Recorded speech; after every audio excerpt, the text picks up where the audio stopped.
ஒரு அடுப்பு அப்படிங்கிறது தென்கிழக்கு கிழக்கு அப்படிங்கிற ஒரு 22 டிகிரியில் தான் எரியணும். அது மாறும் பொழுதும் அங்கே ஆரோக்கிய குறைபாடுகள், பணத்தட்டுப்பாடு, இது எல்லாத்தையுமே சண்டை நிறைய போட்டுக்கோங்க.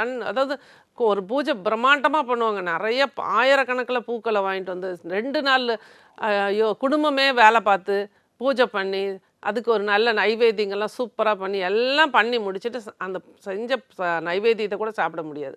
சண்டை போட்டுக்குவாங்க. அப்போ வந்து உடனே அவங்க பேசிக்குவாங்க, இந்த பூஜை பண்ணும்போதெல்லாம் நமக்கு சண்டை வருது. பூஜை பண்ணுறதுனால சண்டை வரல. அங்கே தென்கிழக்கு அங்கே வேலை பார்க்குது. உங்களுக்கு அங்கே வந்து மற்றவர்கள் சொல்லக்கூடிய பஞ்சபூத தத்துவத்தில் சொன்னாலும் அது வந்து நெருப்பு பகுதி. நட்சத்திரம் இந்த ராசி அடிப்படையில் சொன்னாலும் அது வந்து சுக்கிரனின் ஆதிக்கம் நிறைந்த இடம். அங்கே தவறுகள் வரும் பொழுது இங்கே பாதிப்பை கொடுக்குது. சாமி கும்பிட்டதுனால பிரச்சனை இல்லை.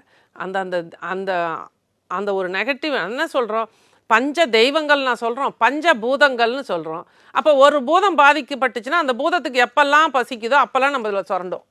நம்மளுக்கு ஒரு பிரச்சனையை கொடுத்து நம்ம சண்டை போட்டுக்கிட்டு அழுது ஆர்ப்பாட்டம் பண்ணி நாம் ஒரு இஷ்யூவோட வருத்தத்தோடு இருந்தால் அதுதான் அந்த என்டிட்டிஸ்க்கு அதுதான் ஃபுட்டு, அதுதான் சாப்பாடு. அந்த வீட்டுக்கு எப்பெல்லாம் பசிக்குதோ அப்போல்லாம் அந்த தவறான வீடுகள் என்ன தவறில் இருக்கோ அதுக்கு எப்பெல்லாம் பசிக்குதோ அதுக்கு சம்மந்தமான ஆளை தூக்கிறோம், உயிரிழப்பு கொடுத்துரும். அதுக்கு தகுந்த ஆளை காலை உடச்சி விட்டுரும். அதுக்கு தகுந்த பிரச்சனை